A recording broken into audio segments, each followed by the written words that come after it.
Sen, ang inyo pong mensahe sa mga taong bumoto sa inyo, naniniwala sa inyo, sabi nyo nga, baka hindi naman siguro huling broadcast yan. Ano? Hindi, Mabigat ang galo. sa buwan na ito siguro. Ayaw ko naman sabihin huling broadcast natin. Huling broadcast natin muna sa buwang ito. Ayun, Malay mo pwede po. naman sa susunod na buwan, ma-open uli natin ito, hindi ba? Opo. At hindi naman ihinto ang programang ito, Jen, Oho. dahil nandyan naman kayo ni Nelson.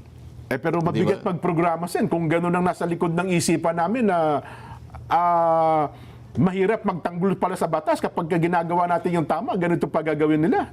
Naintindihan ko yun, pero alam ninyo na ang lahat naman ng mga bagay ay hindi mangyayari kung hindi kalooban ng Diyos. Yun na lamang ano natin. Doon na lamang tayo babatay at sasandig dahil lahat ng pangyayari, gusto man natin o hindi, ay meron lahat paliwanag yan.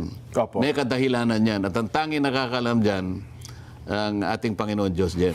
Sen, ang inyo pong bigyan ko na kayo ng pagkakataon para magbilin po, mag-iwan ng mensahe sa ating mga taga-subaybay, mga supporters nyo po, at siyempre, mga naniniwala sa inyo, Sen.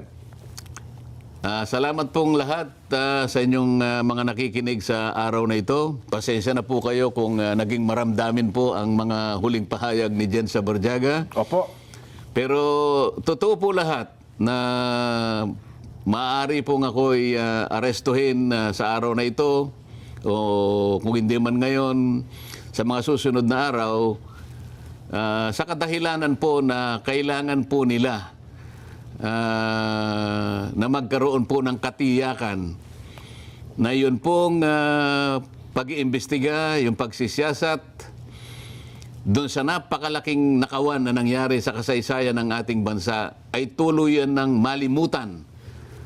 Ito lamang ang paraan nila para wala na pong magtatangka na masugid na gagawa ng kanyang tungkulin na tukuyin saan man tayo makarating.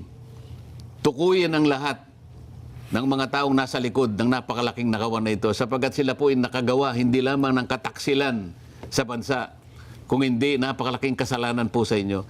Lahat po ng mga taong binoto ninyo na nasa likod po ng pagnanakaw na ito, sila po'y pinagtiwalaan ninyo. Inakala po ninyo na silang gagawa ng mabuti para sa inyo sapagkat yun naman ang inaasahan ninyo na magiging kapalit ng pagtitiwala sa inyo, sa kanila. Ngunit, sa halip po ng pagtitiwalang yon ay ninakawan po kayo. Harap-harapan po, kagaya ng sinasabi namin. Yan po ang kanilang gustong iwasan ngayon. Yung makilala sila ng lubusan at tuluyan. Kaya lahat po ay gagawin nila. Huwag po kayong mawawala ng loob. Alam ko po na ito'y pansamantala lang. Alam ko pong hindi magpapabaya ang Panginoon Diyos. Siya po ang gagawa ng paraan upang malutas po natin ang problemang inaharap ng ating bansa. Pansamantala, dyan lang po kayo.